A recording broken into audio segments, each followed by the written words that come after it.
Miguel Ángel Buonarroti, el homoerotismo distinguido.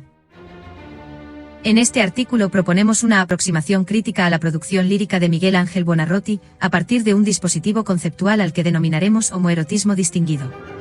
Durante la primera mitad del siglo XVI, la obra poética de Miguel Ángel Buonarroti permite recorrer las principales motivaciones culturales y estéticas que el movimiento humanista había desplegado, entre la Florencia de los Médici y la Roma de los Papas. En este trabajo se propone una lectura crítica de algunos textos de sus rimas que apuntan decididamente a la postulación de una poética personal del gran artista, basada en el idealismo platónico y en formas expresivas no del todo canónicas. En el exordio del canto 33 del Orlando Furioso 1532, en el marco de la enumeración de una serie de pintores de la antigüedad y de su propia época, Ariosto distingue a uno en particular como che il par pinta e colora, / Michel, Piuche Mortale, Ángel Divino Ariosto, 2005 p. 1368. Con ese juego de palabras en alusiva referencia al reconocido artista Miguel Ángel Buonarroti, el poeta de Ferrara fue el primero en adjudicarle el calificativo de divino, un atributo destinado a perdurar en el tiempo y llegar hasta nuestros días. Al calificarlo como divino, Ariosto reparaba más que nada en la materia religiosa de muchas de sus pinturas y representaciones plásticas, aunque no se podría descartar del todo el elogio y reconocimiento de sus dotes artísticas que de alguna manera, vistas así, sobrepasarían las limitaciones de una labor estrictamente humana. Sobre esta segunda posible interpretación del adjetivo divino insistiría años más tarde Giorgio Vasari, en Las vidas de los más excelentes pintores, escultores y arquitectos 1550, al referirse al autor del David como un verdadero enviado de Dios, quien quiso además, dotarlo de real filosofía moral y darle el adorno de la dulce poesía, para que el mundo lo admirara y escogiera como singularísimo modelo por su vida, sus obras, la santidad de sus costumbres, y la humanidad de todos sus actos, en suma para que fuera considerado por nosotros como un ser, más que terreno, celestial. Tanto Ariosto como Vasari elogiaron al Miguel Ángel pintor, escultor y arquitecto desde la compartida pertenencia al grupo de los artistas e intelectuales humanistas, y desde idéntica conciencia de clase, en alianza estratégica con la incipiente burguesía que surgía en las principales ciudades-estado italianas del siglo XVI, con un objetivo muy claro: canonizar a los artistas florentinos del Renacimiento, los que siempre fueron apoyados por los Médici, para colocar a Florencia y a sus clases y familias dominantes en el centro de la más prestigiosa cultura europea. Esta precoz operación crítica marcaría por siglos la evaluación estética de la obra de Miguel Ángel, tempranamente canonizado a partir de sus propios contemporáneos y destinado a permanecer en el imaginario más arraigado del arte occidental. Difícil resulta por ello asomarse al otro Miguel Ángel, al escritor íntimo, al poeta solipsista, al silencioso transeúnte de memorias y tormentos privados. Gran parte de la crítica literaria italiana, incluso la actual, se enfrenta a la poesía de Buonarroti como ante un documento subsidiario de su obra artística más afamada, es decir, la plástica. En tanto documento subsidiario, la obra lírica se lee, se analiza y se valora en la medida en que aporta datos para significar su producción más celebrada, como una suerte de relato referido a las esculturas y pinturas. En otras palabras, el discurso lírico de Miguel Ángel nunca ha sido del todo depositario de una valoración estética integralmente específica, y siempre fue situado en un campo fuertemente referenciado por la obra artística de su autor. Por esta misma razón, la difusión de sus poesías, al igual que las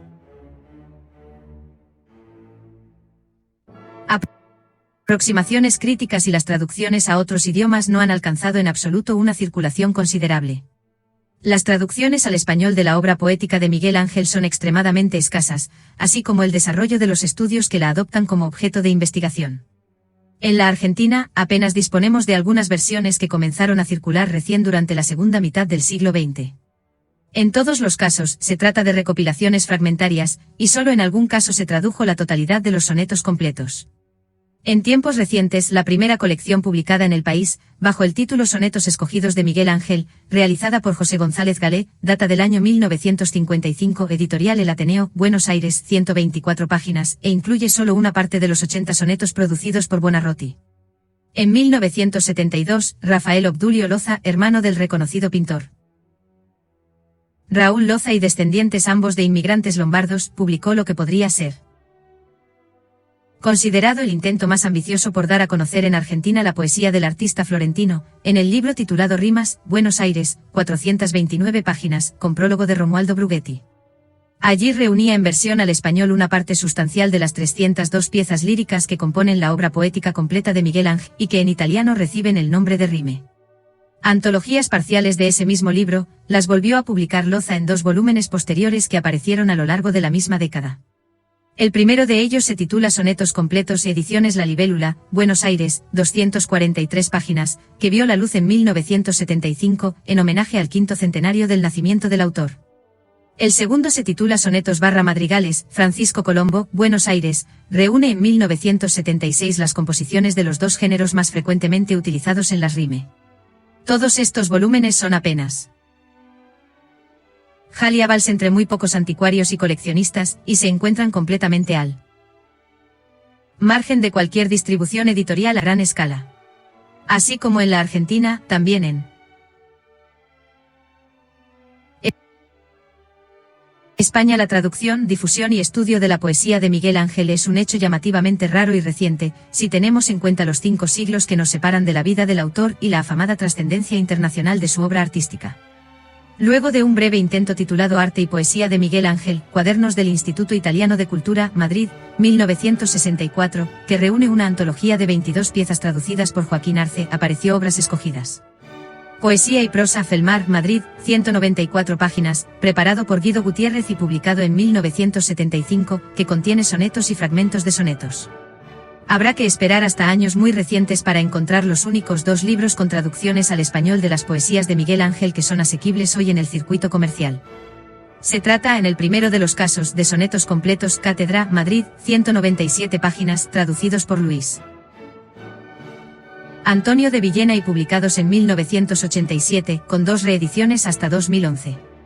Aparece allí la totalidad de los sonetos completos en versión bilingüe y anotada, junto con un estudio preliminar del mismo autor. La más reciente y tal vez más completa se titula Rimas, 1507-1555, y es una selección, en versión bilingüe con introducción y notas de Manuel Santayana, Pretextos, Valencia, 2012, 194 páginas, que comprende unas 170 composiciones, con mayoría de sonetos y madrigales.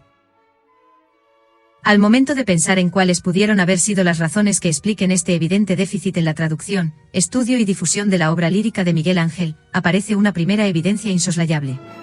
Buonarroti nunca publicó en vida sus poesías. No hubo libro. Un endeble proyecto de edición que planeaba con su amigo Luigi del Riccio terminó esfumándose en 1546 por causas que todavía permanecen poco esclarecidas. Como afirma Ida Campeggiani, intricata e ancora da capire la storia del grupo Udio 89 componimenti c'è, manoscrito Vaticano Latino 3211 e in 3 edizioni di quello dell'Archivio Buonarroti 14, sono trascritti da vari copisti, tra cui alcuni amici di Michelangelo, in una bella copia ma con varianti de autori e autografee numerati. Entre las posibles motivaciones de esta suerte de suicidio, o al menos renunciamiento, literario tampoco se puede descartar el vínculo con los consabidos destinatarios de sus versos, varios de ellos personalidades prominentes de su tiempo, y con las instituciones con las que Buonarroti mantuvo contratos o negocios. Dada la muy delicada condición de artista notorio y adinerado empresario que alcanzó en su época, y al verse impelido a resguardar la intimidad de su vida privada frente al ajetreo de su imagen pública en el contacto con los mecenas, las personas más poderosas de su tiempo. Las rimas pueden ser consideradas, desde este punto de vista, como el capítulo más íntimo y privado de su producción artística, el hermético cajón, donde Miguel Ángel clausuró su tormentoso secreto. Inclusive en italiano, las rime fueron un texto prácticamente desconocido durante siglos, y la primera edición confiable fue la que recién en 1863 dio a conocer Cesare Guasti en Florencia. La edición más aceptada que conocemos hasta hoy en su idioma original es la que en 1960 preparó Enzo Girardi y que repropone las 302 piezas líricas compuestas por Buonarroti en el orden cronológico en el cual filológica, estilística y temáticamente se ha podido establecer que fueron escritas.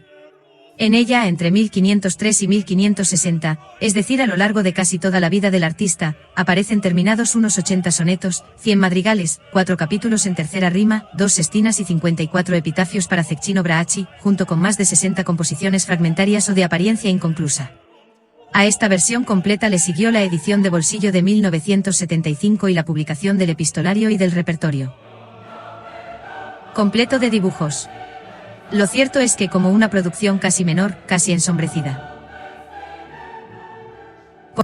Por la afamada obra escultórica, pictórica y arquitectónica de su autor, considerado tal vez el más grande artista de todos los tiempos, la poesía de Miguel Ángel Buonarroti ha transitado silenciosa y casi imperceptiblemente los 5 siglos que la separan de hoy. Por grandes periodos ignorada y, cuando no, sistemáticamente devaluada, ha llegado incluso a ser objeto de mutilaciones expresivas casi aberrantes, como por ejemplo la que le imprimiera el propio sobrino nieto del autor, quien en 1623 dio a conocer algunos textos por primera vez, alterando el género de determinados destinatarios amorosos y reemplazando los masculinos por femeninos, con el objeto de camuflar el carácter homoerótico de los textos. En accidentales oportunidades atrajo la atención crítica, aunque para ocupar en todo caso un espacio secundario, subsidiario y siempre subordinado a sus más acreditadas hermanas mayores, las artes plásticas y visuales. Por otro lado, si se observa con atención el derrotero bibliográfico relacionado con la producción poética de Miguel Ángel, podría decirse que hasta los años 60 del siglo pasado, las rime fueron consideradas por los comentadores y especialistas como una suerte de diario poético de un artista, o bien como la historia íntima del alma de un gran pintor y escultor, el más consagrado del llamado Renacimiento. De Sanctis, Croce y los renombrados padres de la historia de la literatura italiana compartieron la idea con casi imperceptibles particularidades de que Miguel Ángel había sido un escritor improvisado, más próximo al diletantismo de la escritura que al perfeccionismo que caracteriza a sus restantes producciones artísticas.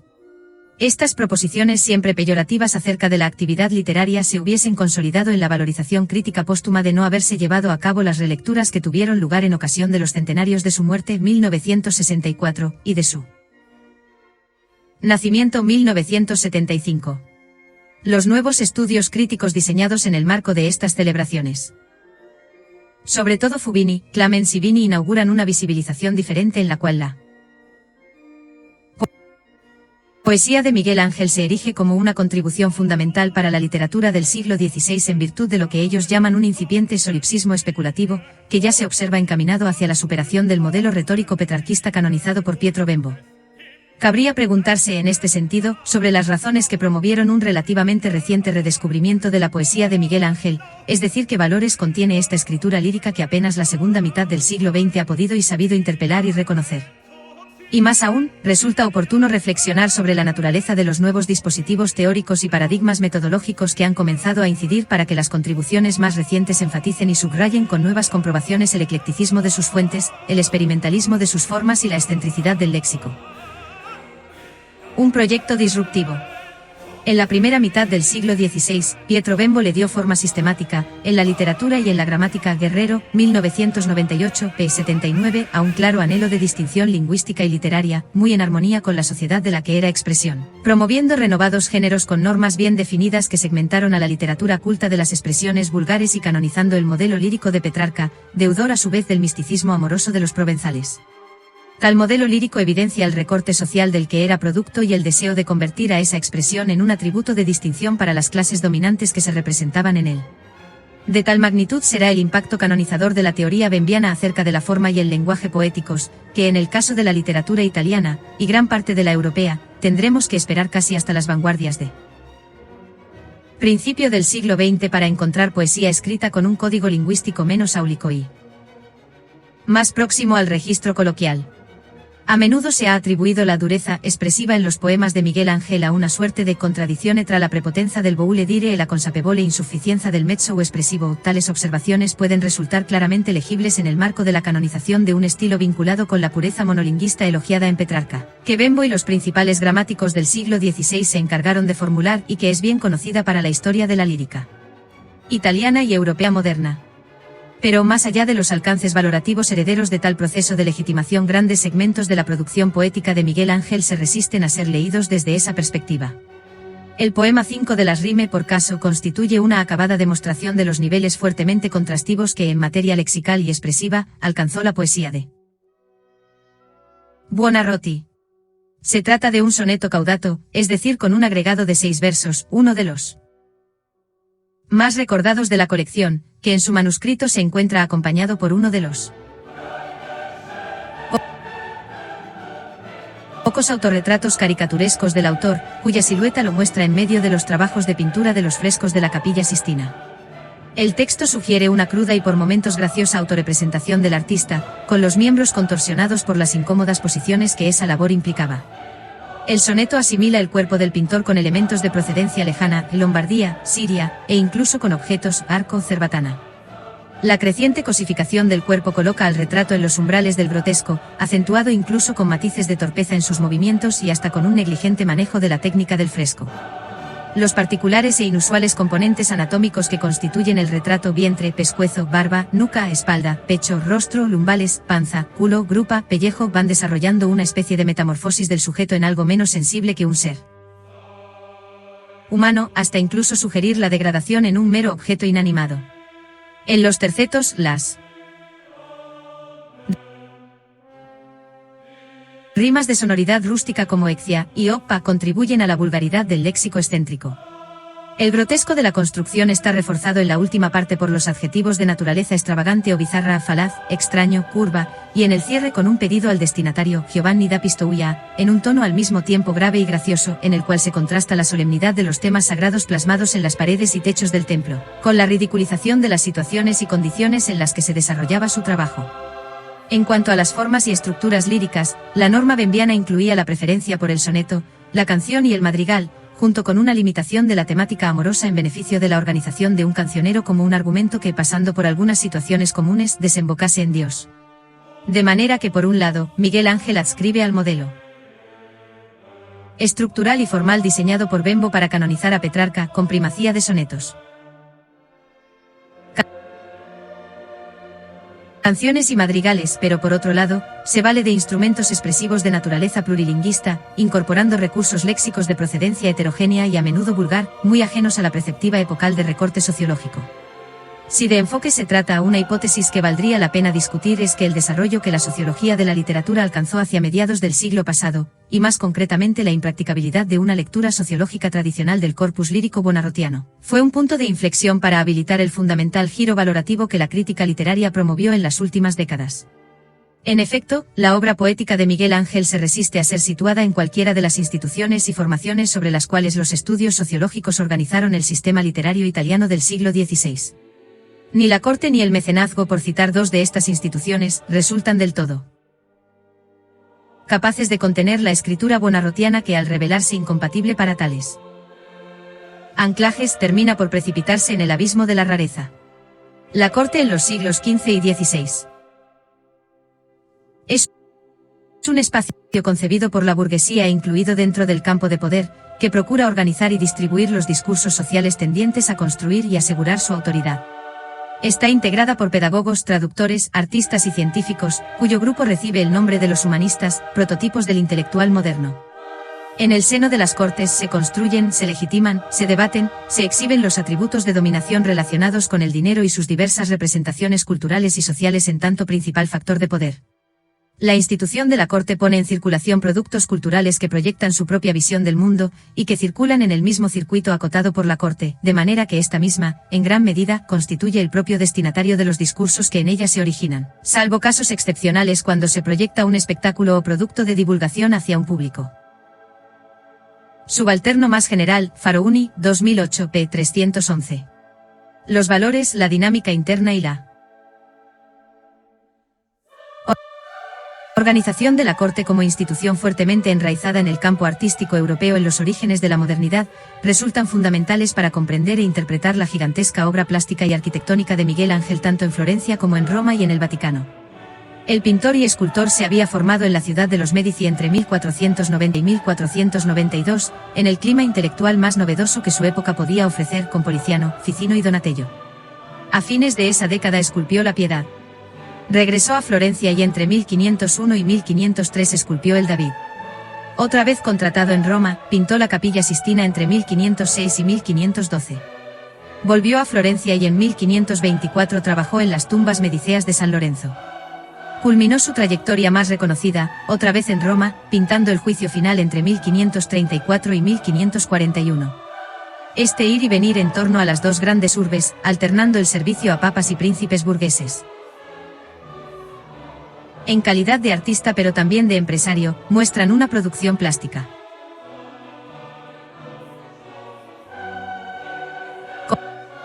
completamente emparentada con los atributos, contenidos, prácticas y representaciones sociales de la corte como institución del poder y con los intereses estratégicos de una clase social que emergía a la hegemonía y procuraba revestirse con los atributos culturales del pasado como clave de distinción social. Williams, 1977 p. 143. El espectacular incentivo a la producción artística durante aquellos años se explica a partir de este programa cultural de la nueva burguesía italiana de los Medici en Florencia, los Este en Ferrara, los Sforza en Milán, los Caligeri en Verona, los Carraresi en Padova, los Gonzaga en Mantova, los Farnese y los Borgia en Roma, y otras familias y grupos, que vieron en el arte el instrumento para construir las representaciones de su propio poder, promover los nuevos valores y discursos dominantes y consolidar los contenidos, principios y atributos que les aseguraran el control social. Los principales íconos artísticos que años más tarde este mismo poder se encargaría de canonizar como sinónimo de excelencia y universalidad con el pomposo nombre de Renacimiento. Contienen los significados y entramados que lo identifican: el David, la Capilla Sistina, la Gioconda. En síntesis, en la institución del mecenazgo es imposible no ver al artista incluido en el campo de poder y legitimando las condiciones de autoridad de la nueva clase social que acababa de adquirir conciencia de su rol hegemónico. Más allá de la visión tradicional y algo perimida del mecenazgo como una institución en la que un artista goza de la oportunidad de desarrollar un supuesto y adjudicado talento, lo que interesa poner en discusión es que el mecenazgo de los siglos XV y XVI merece a esta altura ser repensado en su conjunto como el espacio de negociación material y cultural de dos grupos sociales con orígenes y atributos diferenciados que proyectan imágenes y representaciones de sí mismos con un alto impacto social, y que pese a los intereses marcadamente sectoriales que estimularon la acción y la militancia entre los capitalistas y los humanistas, su alianza fue estratégica, puesto que de muchas de las formaciones y proyecciones culturales y materiales diseñadas en ese espacio de negociación somos, todavía hoy y todavía aquí y a veces mal que nos pese, herederos o rehenes. Desde la perspectiva de un enfoque sociológico, todo el sistema literario italiano del siglo XVI fue razonado bajo la evidencia de un clasicismo aristocrático. Petronio, 1990 p. 240, pero lejos, muy lejos de los brillos pomposos de la corte y más aún de las magníficas remuneraciones del mecenazgo, la poesía buonarrotiana reúne todas las particularidades contrastivas de una escritura privada, no solo porque nunca llegó a plasmarse en un proyecto editorial en vida de su autor, sino también porque, en buena medida, se construye sobre modelos semánticos y lingüísticos marcadamente contrahegemónicos. Dicho en otras palabras, al situarse en los márgenes del sistema literario italiano del siglo XVI, la poesía de Miguel Ángel puede ser observada en su más profunda dimensión si no se pierde de vista el proyecto decididamente disruptivo del cual es producto: el camuflaje filosófico. El escritor chileno Pedro Lemebel, en una de sus crónicas del libro Loco Afán, Crónicas de Sidario, 1996, utiliza el concepto de filosofía del camuflaje viril para designar el intento de las maricas chilenas de representarse en asimilación con el modelo gay masculino norteamericano. De esa forma se articula en su escritura una tentativa por salir de la marginalidad social y acceder a un espacio prestigiado, reconocido por el mercado. Rastrea Lemebel este gesto en las pistas de baile de las discotecas chilenas del circuito gay de los años 80, en medio de la avanzada neoliberal y la crisis del SIDA, un momento en el cual primaba la estigmatización y persecución a la disidencia sexual en Latinoamérica. De esta manera, la norma social prestigiada y mercantil, producida en las capas medias y altas de la sociedad norteamericana, se convertía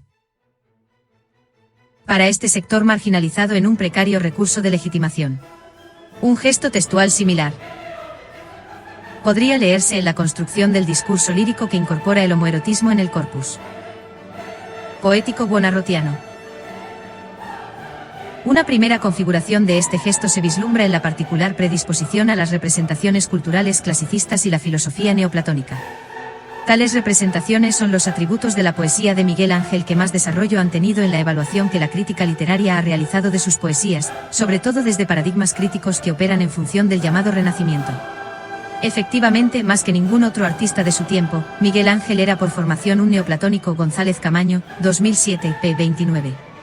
Marsilio Uficino, al servicio de Lorenzo de Medici en la Florencia del siglo XV, había llegado a construir un sistema de pensamiento innovador respecto de las principales convicciones medievales. Se trató de una construcción ideológica de grupo, de sesgo marcadamente aristocratizante, que en términos sociológicos puede ser interpretada como el diseño de un código cultural de distinción válido para los sectores dominantes de la sociedad. Allí, entre otras concepciones, propuso una síntesis entre la filosofía pagana de cuño idealista de Platón y la teología cristiana, junto con una visión cósmica que se representaba superadora del escolasticismo medieval. Unos eran hedonistas y hostiles a la versión ascética del cristianismo y al mismo tiempo al relajamiento del clero, otros ofrecieron el platonismo como boya salvavidas mediante el aprendizaje de la lengua griega. Una compleja transformación mental que permitiría hacer mella a la escolástica neoaristotélica imperante en las universidades de toda Europa desde el siglo XIII y la FEI, 2005, p. 267. Esta posición ideológica terminó constituyendo uno de los pilares del emergente proyecto humanista, que se vería así asociado con el surgimiento de una nueva clase social hegemónica, es decir, la burguesía capitalista de las familias adineradas, que buscaron con él diferenciarse culturalmente de las instituciones residuales del pasado, como la corona o la iglesia. La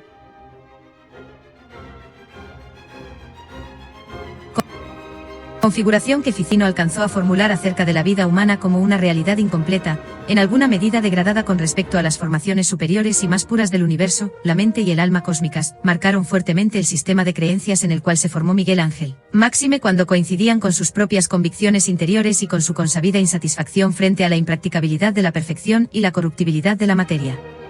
Cuando en el siglo XVI el humanismo es adoptado por la clase dominante como su programa cultural, comenzó a llevarse a cabo en el campo de las artes un proceso de impugnación de los paradigmas idealistas y entre ellos el platonismo, producto del cual es, por caso, el Orlando Furioso y los libros más celebrados de aquel periodo, donde se asiste a una absoluta y definitiva demolición de los códigos culturales nobiliarios del pasado y de las ideologías con ellos asociadas. De manera que este segundo momento al que podríamos denominar humanismo dominante consigue resguardar los valores y atributos del pragmatismo y de los órdenes culturales con él asociados. Lo curioso es que la producción poética de Buonarroti, forjada en pleno contexto de este ajuste realista y contemporánea a la de Ariosto, consiguió permanecer fiel a los principios idealistas y antimaterialistas de la filosofía neoplatónica. Más aún, podría decirse que la condición privada e íntima de su escritura favoreció las posibilidades de Miguel Ángel para dar rienda suelta a la dimensión platónica hasta límites poco igualados por sus contemporáneos. En este sentido, el corpus lírico buonarrotiano podría emparentarse con un primer humanismo, un humanismo emergente, más que con el momento canonizado por las producciones artísticas enmarcadas en el mecenazgo de los grupos burgueses más poderosos y la Iglesia. Su carácter de escritura privada posibilita esa relativa autonomía del proyecto cultural humanista del siglo XVI. Desde esta perspectiva, las representaciones culturales clasicistas y neoplatónicas pueden leerse como meras poses, meros gestos exteriores, una suerte de camuflaje intelectual, diseñado en la medida en que asegura una distinción social no exenta de motivaciones fuertemente clasistas. En la recurrencia del clasicismo, Miguel Ángel parece aludir en sus poesías al modelo de pederastia clásico, codificando el amor entre hombres en términos de elevación espiritual e intelectual, incluso de virtud y distinción. En el siglo XVI, en efecto, la única palabra disponible para designar relaciones sexuales entre hombres era sodomía, comprendida como pecado nefando cuyo castigo era la hoguera. El amor entre hombres aún no había sido conceptualizado desde el discurso burgués. Este es un proceso que se da entre los siglos XVIII y XIX y recién se consuma con la categoría médico-jurídica de homosexualidad Foucault, 2014, p. 113. En tal espacio discursivo aún innombrado parece situarse el homoerotismo en la poesía buonarrotiana. Dotado de elementos prestigiados, situado en un espacio de virtud clásica y a la vez de características propias del amor cortés como la usual fórmula de tratamiento sine mio, los códigos culturales aludidos contienen fuertes connotaciones clasistas. En la construcción estética de esa virtus, para lo cual es modelo cabal el soneto 60, el hombre sagio e virile provoca un amor que empenna el que lastia liquefacto il core para que lo penetri un divino estrale. Buonarroti, 2004, p. 296, en un desafiante desplazamiento estético hacia lo femenino. A la vez se refugia en un campo que asegura la distinción y en el discurso misógino, desde su posición de sabiduría, de superioridad masculina, se permite un amor homo que adjudica lo bajo, lo terrenal, al deseo por una mujer, que interra tira, ya que ella misma representa las cose base evail 2004 p. 296, y un tipo de amor cuya función es meramente reproductiva. De esta manera, la diferenciación de clase se establece explícitamente en contraposición al vulgo malvagio istio coerrío 2004 p. 138 aludido en el soneto 83. Las relaciones codificadas de los ilustres ciudadanos de la élite antigua son un modelo cultural prestigiado al Al recurrir para recubrir el amor entre hombres de un camuflaje filosófico, un halo de viril distinción social. Otra nota vale la pena asentar acerca del consabido neoplatonismo. Ficino ve en el universo una obra de arte y el prototipo de todas las demás, organizando la vinculación entre el hombre y Dios en términos equivalentes a los que caracterizan la relación entre la obra creada y su autor. Lo que Ficino denomina el alma individual se encuentra en simetría y correspondencia con la divina, de manera que la actividad artística del hombre se representa subsidiaria del arte divino que encuentra expresión absoluta en la belleza del universo.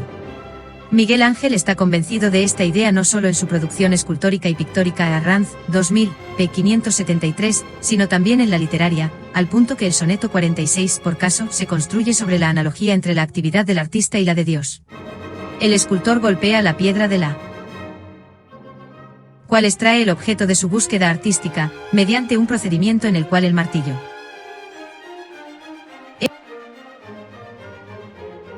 es guiado por la mano del artista, así como la mente divina conduce las acciones terrenas, en una simetría idealizada del devenir de la actividad universal. En este sentido, el gran hallazgo literario de Miguel Ángel consistió en haber expresado a través del discurso lírico los esbozos de una teoría estética que, sin prescindir de las herramientas técnicas de la actividad específicamente artística, sea capaz de elevar el contenido teórico y filosófico de los debates en torno al proceso creativo del arte. El divino martello es el que confiere la inspiración necesaria para la realización de cualquier creación artística terrena. En tanto, la eficacia de cualquier golpe del martillo humano o rozo martello es superior cuanto más se aproxima al modelo divino, la obra corre el riesgo de quedar inconclusa si el artista no cuenta con el auxilio celestial. El soneto 46 condensa el concepto de lo no terminado, adentrándose en un problema por lo demás largamente debatido en el contexto de su obra escultórica. Está dedicado a un sobrino cuya escultura se dispone a ejecutar luego de muerto el joven. En sus versos se evidencia hasta qué punto la reflexión intelectual acerca de la naturaleza de la actividad artística contribuyó a la elaboración de una verdadera poética con bases en un sistema de pensamiento prelingüístico y unitario, de síntesis platónica y cristiana, que podría ser comprensiva de la variada gama de artes practicadas por Buonarroti, incluida la literatura. Para Miguel Ángel, la obra de arte es antes que nada el resultado de un concepto. En al menos 7 oportunidades a lo largo de las rime, aparece esta palabra clave del repertorio platónico buonarrotiano, concepto canchetou.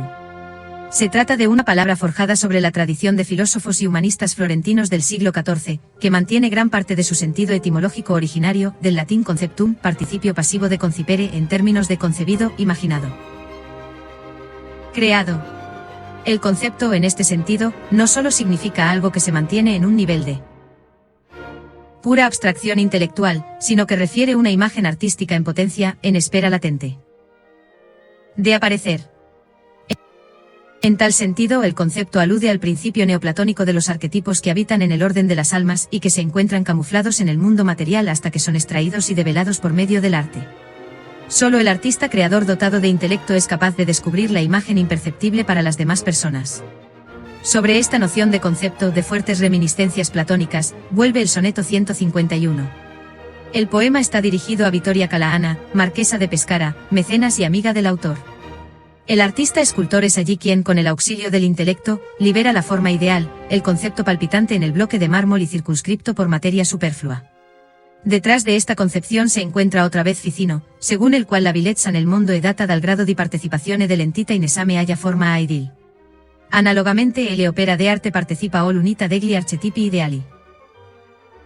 In proporzione haya capacita dell'artista di comunicare col divino grazie e ol intelletto attributo della gracia Schiavone, 2013 p. 63. Otra imagen de hombre. En esta idea de un concepto camuflado que es necesario develar mediante el intelecto y con la ayuda divina, es posible hallar la clave de lectura para acceder a aquello que subyace detrás del entramado filosófico y estético que llamamos homoerotismo distinguido. Si mediante tal operación desmontamos el camuflaje filosófico que reviste de valores fuertemente clasistas la lengua lírica de Buonarroti, queda al descubierto un reducto último de gran potencia expresiva que instala su proyecto poético en un espacio fuertemente disruptivo, una idea de hombre que se articula radicalmente a contrapelo del humanismo dominante de su época. El modelo humanista de hombre, gracias a las representaciones sociales y culturales del dinero como principal factor de poder, el hombre libre y próspero, el hombre blanco europeo, revestido de una rotunda e infinita potencia en su accionar sobre la naturaleza, contrasta con el hombre con minúscula, que tan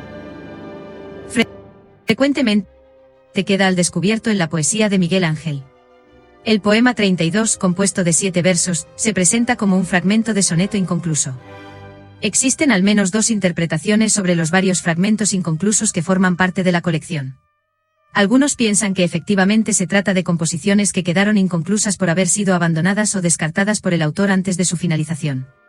Pero también pueden interpretarse como parte de la moda y el gusto clasicista de su época por los restos o fragmentos de objetos del mundo antiguo, tan comunes en el ámbito de la arquitectura. Schiavoni, 2013, p. 148.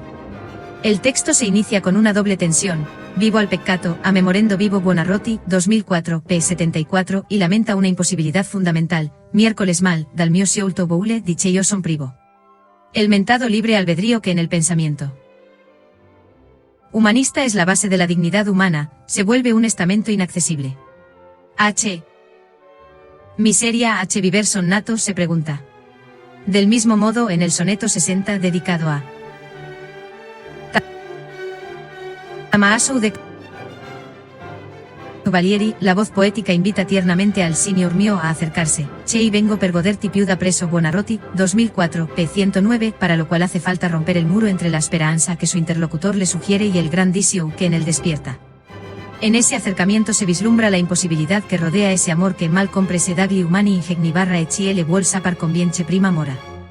Cuando el yo lírico y el amado Señor se acercan para gozarse, aparece la insuficiencia del ingenio humano, incapaz de abarcar tal goce amoroso. La poesía cierra con esa amenaza mortal.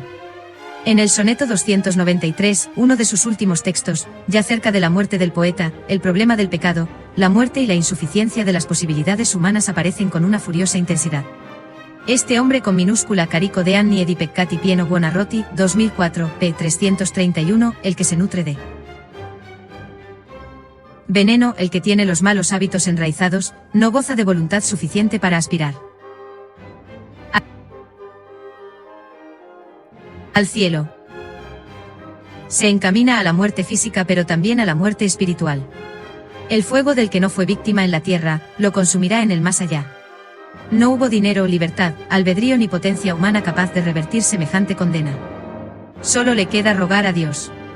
No hay libre albedrío ni dignidad que redima al sodomita. Este problema atraviesa los textos poéticos, configurando un controversial y conmovedor revés del tapiz cultural que el humanismo había diseñado para el hombre constructor de su propio destino. En los poemas de Buonarroti, la voz lírica, aún munida de una filosofía del camuflaje viril y clásica, a la que denominamos homoerotismo distinguido, intenta situar esta subjetividad en un lugar prestigiado, culto, platónico y divinizante, pero la muerte se impone sobre el deseo por el propio sexo. La muerte va absorbiendo hacia la destrucción el homoerotismo distinguido que procura sostenerse en los textos con un egregio camuflaje y signa un aspecto profundamente contrahegemónico en la poesía buonarrotiana. No es una posibilidad la vida eterna. Al yo lírico que no logra ser el todopoderoso hombre blanco europeo y cristiano que asciende hacia su destino histórico, le espera solo la muerte física y espiritual. El homoerotismo distinguido como dispositivo de lectura de la poesía de Miguel Ángel, permite comprender las representaciones culturales clasicistas y neoplatónicas como meras poses, meros gestos exteriores para referir la imposibilidad de escribir como hombre otra condición, otra subjetividad de coordenadas difusas, diferente a aquella que el sistema patriarcal y eurocéntrico había codificado a través del proyecto cultural humanista burgués. La idea de hombre que se textualiza es la otra cara del tapiz humanista del hombre a quien el dinero proporciona la capacidad del ascenso social, de realización de un destino histórico de libertad y prosperidad. Este texto lírico otro articula una condición subjetiva a otra que se define desde sus limitaciones, desde su negatividad, y recae una y otra vez en el problema de la condena, la muerte, la indignidad, la fatal insuficiencia del ingenio y la voluntad humanas. En síntesis, comenzar a interpelar hoy, tanto desde un nivel léxico como desde una dimensión cultural más contextualizada, poemas como los aquí presentados, implica reconocer la existencia de una escritura y una condición difíciles de clasificar en términos sociológicos tradicionales. La marcada perspectiva personal e íntima, solipsista y privada, de la poesía de Miguel Ángel Buonarroti segmenta contrastivamente, por un lado, su original rareza en el sistema literario italiano del siglo XVI, y por el otro lo coloca en un marco expresivo de acuciante actualidad. Y lo que es más interesante, deja irrumpir más allá de todo la figura de un artista moderno, consciente de su inquietante condición de hombre y de intelectual que se interroga sobre los alcances morales y espirituales de su propio trabajo y que pugna por concebir con la lengua de su tiempo un vehículo expresivo apto para forjar sus propias respuestas.